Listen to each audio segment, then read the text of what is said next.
What comes to your mind when you think about Florida? Perhaps a party on a beach? Certainly, it's not a homeless camp, and the state's approach to dealing with the problem is increasingly pushing the homeless people into mangrove swamps and places where they're out of sight, out of mind, where a lot of them are simply dying from the harsh conditions.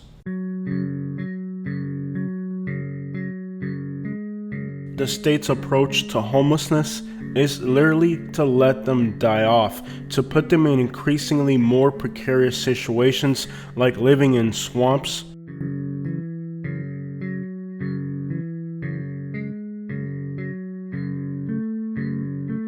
where eventually the diseases they're obtaining and the infections is ensure that everywhere they go they're trespassed and arrested, which has led to many of the homeless people in Florida moving deeper into mangrove swamps or other flooded areas where they're in contact with animals like raccoons and armadillos, which do carry leprosy. Many other people are finding that the infections from ant bites, mosquito bites that they're encountering in the woods are growing into infections that eventually lead to amputations. Quite literally, the state of Florida's approach on homelessness is to pretty much put people in a situation where their life becomes so miserable that they quite literally are dying off. Most of the time when people die in homeless camps, they're starting to bury their own. Law enforcement starts a retaliation process of evicting everybody from the homeless camp, and these are not rare occurrences. This is commonplace in these Florida homeless camps. When the developers come in and clear lots and they find skeletal remains, they usually claim it's some type of archaeological situation and that there's no real concern to the public.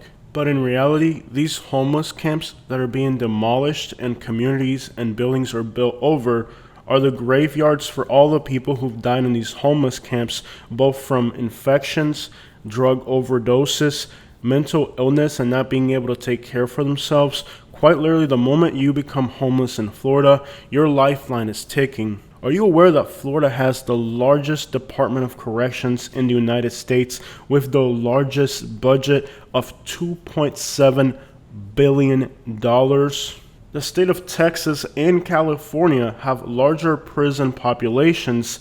Despite that, their budgets are not as large.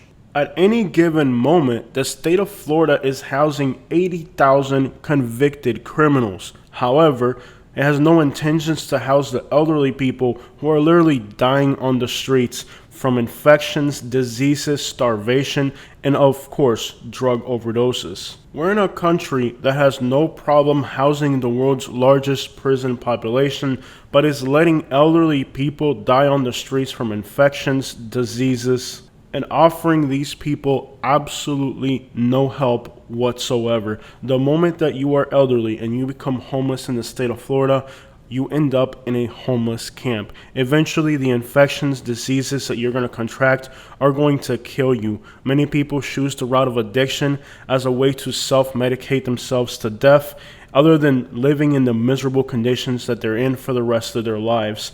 Not only is this having an impact on the people that end up homeless, but now we're having spreads of diseases and infections because the people in these homeless camps are contracting them from the vile living conditions that the state of Florida is forcing them to live in. The vast majority of us are a paycheck away from being homeless or a recession away from ending up homeless. And when you end up homeless in the state of Florida, your lifeline is rapidly shrinking. When individuals end up on the streets, they're constantly forced to live in increasingly further places. They're also causing a huge damage to the infrastructure of Florida as they break into any type of utilities they can find to use them as toilets or to obtain water. When homeless people send emails to elected officials asking for help, they're not even getting a reply back, not even a courtesy reply back. There's simply no answer. I personally have also reached out to many homeless organizations, both entities of the government and private organizations, regarding their homeless populations, and I also have got back absolutely zero reply. Quite literally, the program is don't reply, don't engage, the problem doesn't exist, trespass the people from places where they can be seen, and increasingly push them further into the woods where they are literally catching diseases that are unheard of in our ages, except for in the state of Florida, where people are getting these diseases and they're dying off. And once they die, like I said, they're buried within their own homeless camps, because the last thing the homeless people there want is the liability of the law enforcement coming in to find out why somebody died in their homeless camp.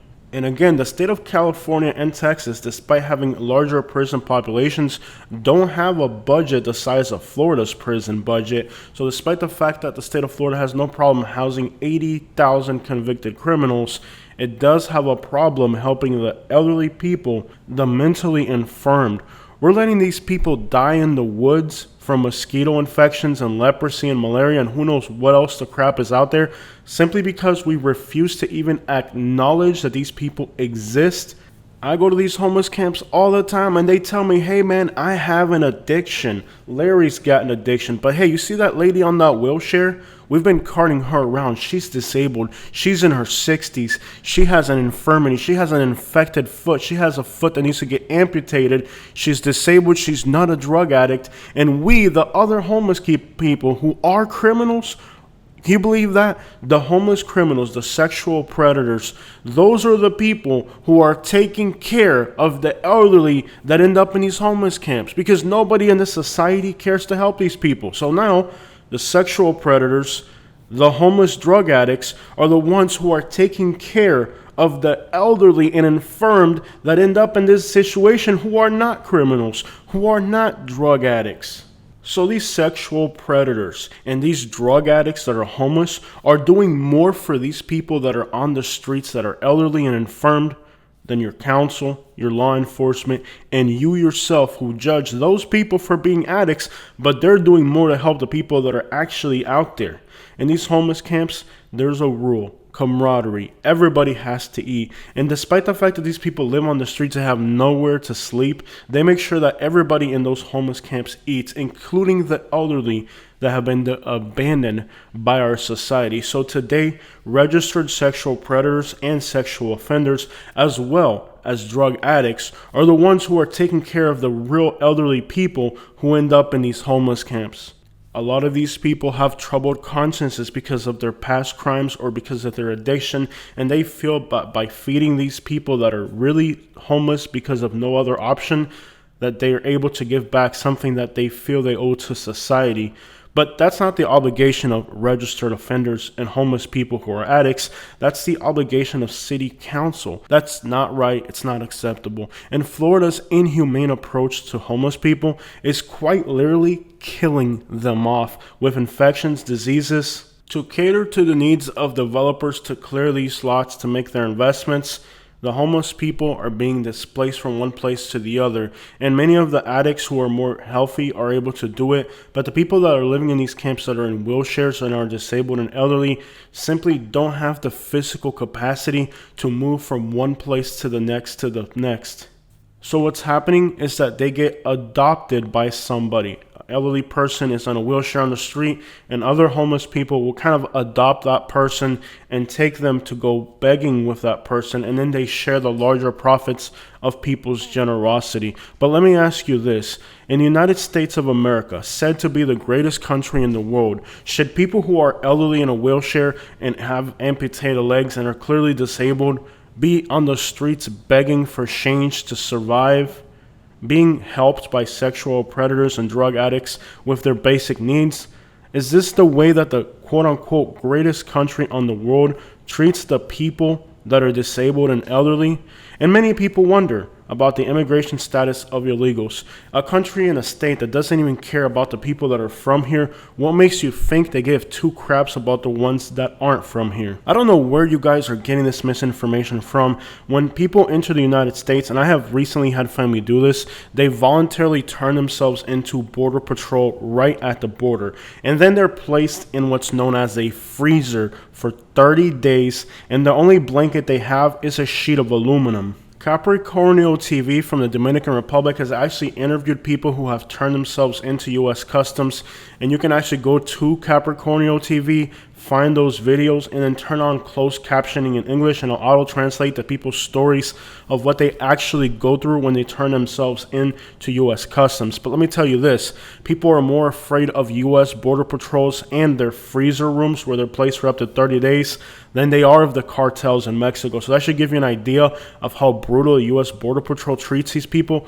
once they turn themselves in. I've been seeing this comment on the channel all the time, and I have no idea who is spreading this misinformation. I've actually had family that has crossed in the United States illegally, turned themselves into Border Patrol, and the stories they tell me about what happens inside those facilities are absolute nightmares. It has nothing to do with the lies that are being spread about that topic. And the U.S. Constitution clearly defines that the United States has to spend money on military spending because it's part of the U.S. Constitution. There's no way around getting around massive military spending. However, it could definitely be used in the United States to house people who are becoming sick and spreading infections. But of course, there's nobody who's backing up that idea. I'm pretty sure the lobbyists for the gun law spend more money than the lobbyists for the camping tents. So we all know in what categories they're going to spend billions and billions of dollars with no problem, yet they're not going to spend money on the homeless. One of the incentives of the United States is to enforce that everybody is enslaved to the economical capitalistic system. And if you start giving people free housing, people will stop working for housing, which is what drives the U.S. economy. The U.S. economy is driven by ensuring that every single person is a rat in the rat race, and that every single one of us is enslaved to a rent, a mortgage, a car payment, and other debts. And the moment you start giving people free housing is the moment that that system crumbles apart. That's how the capitalistic system of economy that the United States has created ends up working. But I'm not saying we should give houses to homeless people that are addicts and predators. What I'm saying is, come on, somebody who's elderly, somebody who's in a wheelchair, somebody who's missing a freaking leg, somebody who has an infection on their freaking foot is going to have their body arm amputated or something because of the harsh conditions you're putting them in. You're going to tell me that these elderly people that are on the streets and dying off from infections don't deserve to have a freaking decent place to live? You're already housing 80,000 convicted criminals in the state of Florida, but you can't house 10 or 15,000 homeless people. It's not every homeless person that needs to have housing provided. It's the ones that are elderly, the ones that are sick. I'm not saying every homeless person needs a place to live. A lot of them are addicts, and a lot of them are there because of their own actions. And the funny thing is, if you ask them, they'll literally tell you. And if you drug test them, you know the ones that are using and the ones that are not. It's not hard to tell when somebody's elderly, infirmed, sick, infected, and you can give them a drug test and find out if they're a user or not. It's not like we live in an impossible world, but again, it's not the priority of these people. Their priorities are making sure that they stay in power and that their buddies who are lobbyists line their pockets. So the interests of the people here really don't matter. And we're reaching an age where even if creators like myself go out there, expose the problem, and embarrass them with the situation, they simply just don't answer emails, look the other way. It's not really their priority. These politicians and these people in city councils live in houses on the beach. It doesn't affect them. I recently read a story about a billionaire. Who needs to give money to a billionaire? Well, recently there's been a billionaire who was able to collect about $200 million that was mostly used for legal resources to defend their criminal cases. When you think about how stupid people have become, where they're poor and they're giving money to billionaires so that those billionaires can defend their criminal cases, just goes to show, one, how stupid people are, where as a poor person, you're giving money to somebody who's a billionaire to defend them from their criminal accusations. That is the type of world you are living in, where it's completely dysfunctional. Corruption is massive on all levels, in all directions. People don't seem to realize that. The cities are doing the same thing as the rural counties. Everybody here is doing the same thing, which is pushing the problem into another jurisdiction, making sure that they're not the ones that are responsible, making sure that another entity is where those homeless people end up, and it's no longer their problem. But in that push around from one entity to the next, one jurisdiction to the next, these people are starting to freaking die in the state of Florida, and the state's doing absolutely nothing for them. And the people whose obligation it is to justly distribute these funds to the people that actually need it, they're living on beach houses and flying in private jets. These homeless camps are far out of their sight. They don't even have the decency to send a simple, nice reply. There's simply no answer for the homeless people who are asking for help in Florida. One problem is that you're not helping the homeless people. But another problem with laws that aggravate their living situation to ensure that they end up moving from place to place, and it's what's pushing these people into the swamps where they're getting these diseases, where they're getting these infections that many times prove to be lethal, which literally in turn means that indirectly these lawmakers and council members who are making these laws and who are enforcing the evictions of these homeless camps are indirectly leading to casualties of people who are homeless. They're also being victimized in many different ways. They can't turn them into the law, which means that a cycle of abuse begins where the people that are there as victims can't even approach the law for help because the people that are perpetrating the crime live in the same homeless camp they do, and they have no refuge to protect themselves from these predators. What's happening in Florida right now has to be one of the most embarrassing situations as far as inhumane things that are being done throughout the entire country, if not the entire world. The rights of these individuals are being violated, and because they're transient, they don't have the means to legally defend themselves. They're not able to afford legal representation, so when their rights are violated by law enforcement, they simply don't have any option. Many times, to carry out these evictions, many people in law enforcement are using tactics that are not legal. They're breaking the law. But again, when the law is the one breaking the law and the individuals that are being victimized don't have any legal representation because they're transient, how can they possibly defend themselves? And this issue doesn't stem from law enforcement. It stems from the city councils, and they're getting pushed and they're getting lobbied by developers, builders, and contractors. And they're the ones who are really forcing these changes onto the state of Florida. At the end of the day, the poor and the homeless in Florida are being stepped on. Their rights are being violated. And not only is the state not helping them, but individuals in the state of Florida are completely merciless. If you've watched my interviews of homeless people, I always ask them, has anybody shown generosity to you? Has anybody helped you? And the answer is always a disturbing no. You're not faking. Are you really crying? No, nobody gives me nothing. You serious? Yes, I just stay here. I stay here day and night. Nobody helps you. No. I even had one person that when I asked them if anybody helps them, they broke out into tears saying no one does. So not only is the law not helping them, the city councils, they have other priorities. That's not their interest. But the humans that are here in Florida, they're not even helping either. And the people that are out there elderly are having absolutely no help. I recently made a post on a Bradenton, Florida Facebook group explaining the situation of somebody who was homeless and needed help. And we had over 27 people share the post. Hundreds of people liked it. Hundreds of people commented. I noted about 20 individual people who said they were personally going to go to this place to help this person. And guys, this is really the only tool that we have to help these people. I'm not talking about helping drug addicts. I'm not talking about helping predators who are living in the woods. I'm talking about people like this gentleman here who are elderly, they're disabled, and they need help. It's up to us. We can use Facebook groups. We can use many other avenues to get the word out when we find somebody who really needs help. The people of Bradenton not only allowed the post, they also spread the word, and I know of at least 20 people who have told me in the comment section and others who've messaged me privately saying that they're going to go out there and help this person. So I want to send my love and appreciation to everybody in Bradenton, Florida, because they are taking the matter into their own hands of helping their elderly and disabled, because nobody else will. So if you really care about these people, don't sit back and expect their city council members to do anything. Don't send emails. They're not going to even reply. What you can do is you personally go to a store and buy these people clothes. Give them a Gatorade on a hot day. If more of us were to help these people, they don't need a luxury apartment. They don't need thousands of dollars in housing. All they need sometimes is just a change of clothes, a Gatorade on a hot day, and sometimes maybe even a friend to talk to. And that doesn't cost us anything.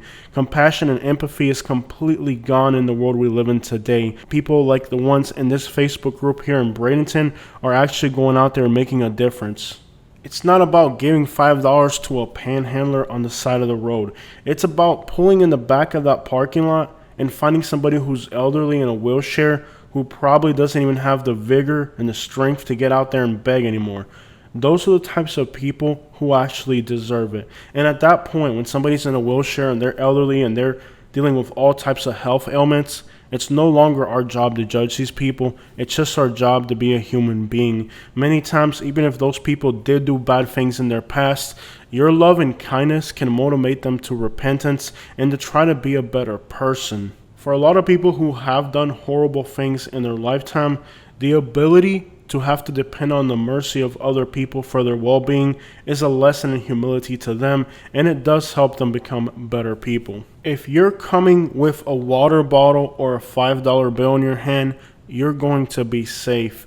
The people that help them are respected and admired in these homeless communities, and if you're out there trying to help them, nobody's going to victimize you. On the contrary, they're going to see you as a role model or a hero. So don't be afraid to help people who are really in need.